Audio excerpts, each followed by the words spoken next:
Okay, ನಾನೀಗ ಕೆಲವು ವಸ್ತುಗಳನ್ನು ತೋರಿಸ್ತೀನಿ. ಅವನ್ನ ನೋಡ್ಬಿಟ್ಟು ನೀವು ಅವು ಯಾವ ನಿಮ್ಗೆ ಏನ್ ಅನ್ಸುತ್ತಾ ಅದ್ರ ಬಗ್ಗೆ ಹೇಳ್ಬೇಕು. ಓಕೆನಾ? ಎಸ್. ಈ ಪುಸ್ತಕ ಯಾವ ಆಕಾರದಲ್ಲಿದೆ ಅಮ್ಮ? ಯಾವ ಆಕಾರ? ರೈಟಾ? ಎಸ್. ಇದು ಸೇಮ. ಸೊ ಇವೆರಡು ಯಾವ ಆಕೃತಿಯನ್ನು ಹೊಂದಿದೆ? ಬಟ್ ನೋಡೋದಕ್ಕೆ ಹೆಂಗ್ ಕಾಣ್ತಿದೆ? ಸೇಮ್ ಕಾಣ್ತಿದೆ. ಬಟ್ ಇನ್ನೊಂದು ಬೇರೆ ಬೇರೆ ಆಗಿದೆ. ರೈಟಾ? ಏನು ನೋಡೋದಕ್ಕೆ ಸೇಮ್ ಇದೆ ಆಕಾರ, ಬಟ್ ಗಾತ್ರ ಏನಾಗಿದೆ? ಬೇರೆ ಆಗಿದೆ. Very good. ಸೊ ಅದೇ ಪ್ರಕಾರ ಇದು ಯಾವ ಆಕೃತಿ? ಇದು ಮತ್ತೆ ಇನ್ನು ಏನ್ ಹೇಳ್ತೀರಿ ಇದನ್ನ? ಬೇರೆ ಬೇರೆ ಇದೆ ತಾನೆ? ನೋಡ ಆಕಾರ ಸೇಮ್ ಇದೆ, ಆಕಾರ ಏನಾಗಿದೆ? ಸೇಮ್ ಇದೆ, ಬಟ್ ಗಾತ್ರ ಏನಾಗಿದೆ? ಬೇರೆ ಆಗಿದೆ. Very good. ನೆಕ್ಸ್ಟ್ ಇದು ಯಾವ ಆಕೃತಿ? ಇದು ಚೌಕ ಆಕೃತಿ. ಸೊ ಆಕಾರ ಏನಿದೆ ಎರಡಕ್ಕೂ ಕೂಡ ಸೇಮ್, ಬಟ್ ಬೇರೆ ಬೇರೆ ಆಗಿದೆ. ಬೇರೆ ಬೇರೆ ಆಗಿದೆ. Very good. ಸೇಮ್ ಇದೆ. ಇದು ಕೂಡ ನೀವು ಇದಕ್ಕಿಂತ ಮುಂಚೆ ಹೇಳಿದ್ರೆ ತಾನೆ, ಇವು ಎರಡು ಕೂಡ ತ್ರಿಭುಜಾಕೃತಿಯನ್ನು ಹೊಂದಿದ್ದಾವೆ, ಬಟ್ ಗಾತ್ರದಲ್ಲಿ ಏನಾಗಿದೆ? ಬೇರೆ ಆಗಿದೆ. ಅದೇ ಪ್ರಕಾರ ಡೈಲಿ ನಿಮ್ಮಮ್ಮ ಅಡಿಗೆ ಮಾಡುವಾಗ ಈರುಳ್ಳಿ ಕಟ್ ಮಾಡ್ತಿರ್ತಾರೆ. ನಾವು ಒಂದ್ ವೇಳೆ ಆ ಈರುಳ್ಳಿನ ಈ ಶೇಪ್ ಅಲ್ಲಿ ಕಟ್ ಮಾಡಿದಾಗ ನಮಗೆ ಇಲ್ಲಿ ವೃತ್ತಗಳು ಕಾಣ್ತಿದಾವ. ಮೊದಲನೇ ವೃತ್ತ, ಎರಡನೇ ವೃತ್ತ, ಮೂರನೇ ವೃತ್ತ ಅಂತ ಹಂಗ ಬರ್ತಿರುತ್ತೆ. ಮಧ್ಯದಲ್ಲಿ ಅದರ ಕೇಂದ್ರ ಇದೆ ಒಂದೇ, ಹೌದಾ? ಸೊ ಅದನ್ನ ವೃತ್ತದ ಕೇಂದ್ರ ಅಂತ ಕರಿತೀವಿ. ಎಲ್ಲಾ ವೃತ್ತಗಳಿಗೂ ಒಂದೇ ಕೇಂದ್ರ ಬಿಂದು ಆಗಿದೆ, ಹೌದಾ? ಬಟ್ ಒಂದೊಂದು ವೃತ್ತಕ್ಕೆ ತ್ರಿಜ್ಯ ಏನಾಗಿದೆ? ಬೇರೆ ಬೇರೆ ಆಗಿದೆ. ತ್ರಿಜ್ಯ ಏನಾಗಿದೆ? ಈ ತರ. ಓಕೆನಾ? ಸೊ ಮೊದಲನೇ ಸುತ್ತು, ಎರಡನೇ ಸುತ್ತು, ಮೂರನೇ ಸುತ್ತು ಹಿಂಗ್ ಬಂದಾಗ ಇಲ್ಲಿ ಏನಾಗಿದೆ? ಕೇಂದ್ರ ಬಿಂದು ಒಂದೇ ಆಗಿದೆ. ಇದರ ತ್ರಿಜ್ಯ, ಇದರ ತ್ರಿಜ್ಯ, ಇದರ ತ್ರಿಜ್ಯ, ಇದರ ತ್ರಿಜ್ಯ ಕಂಪೇರ್ ಮಾಡಿದ್ರೆ ಬೇರೆ ಬೇರೆ ಆಗಿದೆ. ತ್ರಿಜ್ಯ ಬೇರೆ ಆಗಿದೆ, ಆಕಾರ ಏನಾಗಿದೆ? ಸೇಮ್ ಇದೆ, ಬಟ್ ತ್ರಿಜ್ಯ ಏನಾಗಿದೆ? ಬೇರೆ ಬೇರೆ ಆಗಿದೆ. ಅರ್ಥ ಆಯ್ತಾ? ಇಲ್ಲಿ ತ್ರಿಜ್ಯ ಬೇರೆ ಬೇರೆ ಆಗಿದೆ ಅಂದ್ರೆ ನಾವು ಈ ವೃತ್ತಗಳ ಗಾತ್ರ ಅಂತ ಹೇಳ್ಬೋದು. ಓಕೆನಾ? ವೃತ್ತಗಳ ಗಾತ್ರ ಎಂದು ಹೇಳ್ಬೋದು. ಓಕೆ. ಸೊ ಇನ್ನೊಂದು ಇಲ್ಲಿ ನೀವೇ ಮಾಡಿರುವ ಒಂದು ಮಾದರಿ ಇದೆ. ಅದರಲ್ಲಿ ಇವು ಎರಡು ಯಾವ ಆಕೃತಿಯಲ್ಲಿದ್ದಾವೆ? ಸೊ ಮತ್ತೆ ಅದೊಂದೇ ಅಲ್ಲದೆ ಇನ್ನು ಏನ್ ಕಾಣ್ತಿದೆ ನಿಮ್ಗೆ?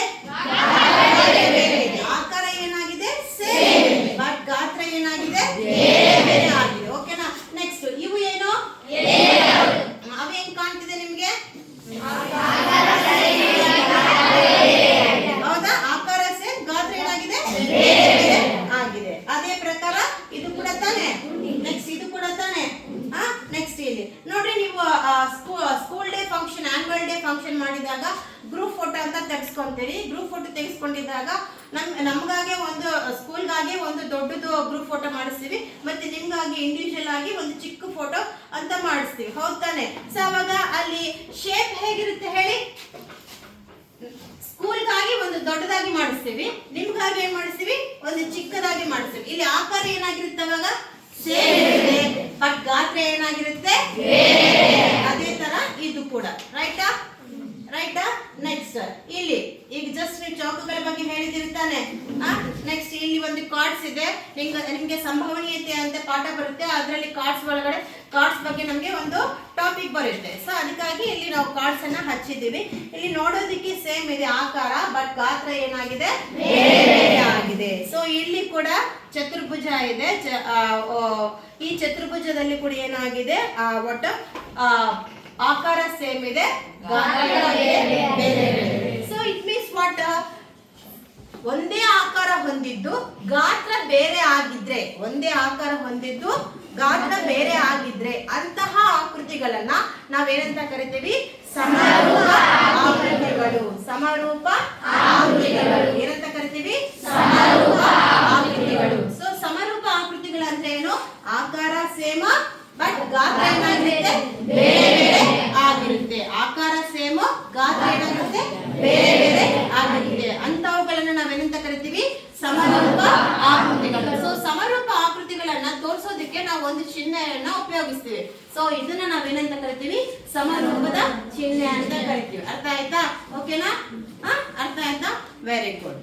ಈಗ ಇನ್ನೊಂದು, ಈಗ ಈ ಪುಸ್ತಕ ಯಾವ ಆಕೃತಿಯಲ್ಲಿದೆ ಅಂತ ಹೇಳ್ತೀರಿ? ರೈಟಾ? ಇದು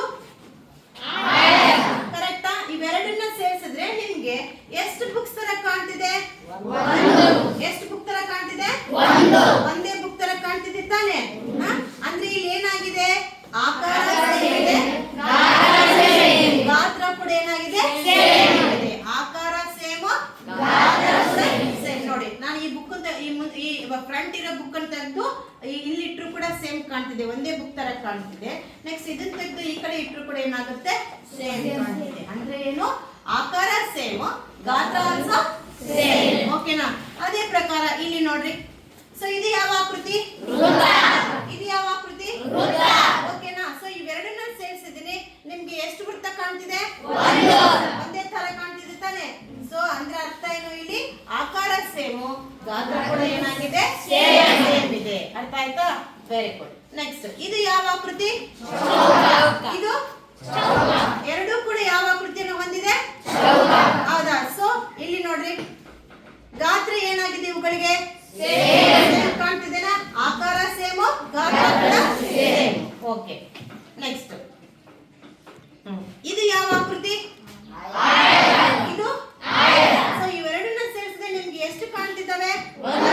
ಸೊ ಇಲ್ಲಿ ಆಕಾರ ಸೇಮು, ಗಾತ್ರ ಕೂಡ ಸೇಮ್. ಓಕೆನಾ? ನೆಕ್ಸ್ಟ್ ಇಲ್ಲಿ ನೋಡಿ, ಇದು ಕೂಡ ನೀವು ಮಾಡಿರೋ ಮಾದರಿನೇ. ಓಕೆನಾ? ಇಲ್ಲಿ ಇಲ್ಲಿ ಕೂಡ ಎರಡು ಆಕೃತಿಗಳನ್ನು ತೋರಿಸ್ತಾ ಇದ್ದೀನಿ. ಈ ಎರಡು ಆಕೃತಿಗಳು ನೋಡೋಕೆ ಹೆಂಗ್ ಕಾಣ್ತಿದೆ? ಸೇಮ್ ಕಾಣ್ತಿದೆ. ಆಕಾರ ಸೇಮ್ ಕಾಣ್ತಿದೆ. ಮತ್ತೆ ಗಾತ್ರ ಏನ್ ಕಾಣ್ತಿದೆ? ರೈಟಾ? ಇದು ಕೂಡನಾ? ಇವು ಕೂಡನಾ? ಇವು ಕೂಡನಾ? ಆಕಾರ ಸೇಮ್ ಇದೆ, ಗಾತ್ರ ಏನಾಗಿದೆ? ಹೌದಾ? ಎಸ್. ನೆಕ್ಸ್ಟ್ ಇವು ಈ ಪೇಪರ್ ಸ್ಟ್ರಿಪ್ಸ್ ನೋಡಿ, ಅಳತೆ ಸೇಮ್ ಇದೆ ತಾನೆ? ಆಕಾರದಲ್ಲಿ, ಗಾತ್ರದಲ್ಲಿ ಕೂಡ ಅಳತೆ ಏನಾಗಿದೆ? ಸೇಮ್ ಇದೆ. ಅದೇ ಪ್ರಕಾರ ಇಲ್ಲಿ ಎರಡು ವೃತ್ತಗಳು ಹಾಕಿದ್ದೀವಿ. ಹೌದಾ? ಈ ಎರಡು ವೃತ್ತಗಳ ಅಳತೆ ಏನಾಗಿದೆ? ಸೇಮ್ ಇದೆ. ಹೌದಾ? ಗಾತ್ರ ಕೂಡ ಏನಾಗಿದೆ? ಸೇಮ್ ಇದೆ. ನೆಕ್ಸ್ಟ್ ಇವೇನು?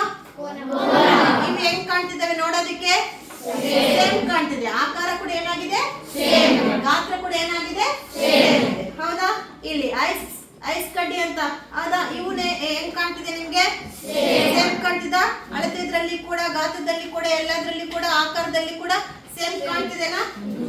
ಅದೇ ಪ್ರಕಾರ ಇಲ್ಲಿ ಎರಡು ಸ್ಟಾರ್ಸ್. ಈಗ ನೀವು ಕ್ಲಾಸಲ್ಲಿ ಯಾರು ಫಸ್ಟ್ ಬಂದಿರ್ತಾರೋ ಅವ್ರಿಗೆ ಮೊದಲನೇ ಸ್ಟಾರ್, ಎರಡನೇ ಸ್ಟಾರ್ ಅಂತ ನಾವು ಕೊಡ್ತೀವಲ್ಲ, ಆ ಸ್ಟಾರ್ಸ್ ಇವು. ಹೌದಾ? ಸೊ ಇವು ಆಕಾರದಲ್ಲಿ ಸೇಮ್ ಇದೆ, ಗಾತ್ರದಲ್ಲಿ ಕೂಡ ಏನಾಗಿದೆ? ಸೇಮ್. ಅದೇ ಪ್ರಕಾರ ಇವು ಕೂಡ ಈ ಆಕೃತಿಗಳು ಆಕಾರ ಮತ್ತು ಗಾತ್ರ ಎರಡರಲ್ಲಿ ಕೂಡ ಏನಾಗಿದೆ? ಸೇಮ್ ಇದೆ. ಸೊ ಅಂದ್ರೆ ಅರ್ಥ ಏನಪ್ಪಾ ಅಂದ್ರೆ, ಈ ಆಕಾರ ಸೇಮ್ ಆಗಿದ್ದು ಗಾತ್ರ ಕೂಡ ಸೇಮ್ ಆಗಿದ್ರೆ ಅಂತಹ ಆಕೃತಿಗಳನ್ನ ನಾವೇನಂತ ಕರಿತೀವಿ? ಸರ್ವಸಮ ಆಕೃತಿಗಳು. ಸರ್ವಸಮ ಆಕೃತಿಗಳು ಏನಂತ ಕರಿತೀವಿ? ಸರ್ವಸಮ ಆಕೃತಿಗಳು. ಅಂದ್ರೆ ಏನು? ಆಕಾರ ಸೇಮ್ ಇದ್ದು ಗಾತ್ರ ಬೇರೆ ಇದ್ರೆ ಅವುಗಳನ್ನ ಸಮರೂಪ ಆಕೃತಿಗಳಂತ ಕರಿತೀವಿ. ಆಕಾರ ಸೇಮ್ ಇದ್ದು ಗಾತ್ರದಲ್ಲಿ ಕೂಡ ಸೇಮ್ ಇದೆ, ಅಂತಹವುಗಳನ್ನ ನಾವೇನಂತ ಕರಿತೀವಿ? ಸರ್ವಸಮ ಆಕೃತಿಗಳು ಎಂದು ಕರಿತೀವಿ. ಸರ್ವಸಮ ಆಕೃತಿಗಳೆಂದು ಕರಿತೀವಿ. ಸೊ ಇದನ್ನು ಕೂಡ ತೋರಿಸೋದಕ್ಕೆ ಒಂದು ಚಿಹ್ನೆಯನ್ನು ಉಪಯೋಗಿಸ್ತೀವಿ. ಅದನ್ನೇ ಇದು ಸರ್ವಸಮ ಚಿಹ್ನೆ ಅಂತ ಕರಿತೀವಿ. ಇದನ್ನ ಏನಂತ ಕರಿತೀವಿ? ಸರ್ವಸಮ ಚಿಹ್ನೆ. ಸೊ ಈ ರೀತಿಯಾಗಿ ನಾವು ಸಮರೂಪ ಆಕೃತಿಗಳಂದ್ರೆ ಏನು, ಸರ್ವಸಮ ಆಕೃತಿಗಳಂದ್ರೆ ಏನು, ಈ ಚಟುವಟಿಕೆ ಮೂಲಕ ಸುಲಭವಾಗಿ ತಿಳಿಯಲು ಉಪಯೋಗ ಆಗುತ್ತೆ. ಅರ್ಥ ಆಯ್ತಾ? ಓಕೆನಾ? ಎಸ್.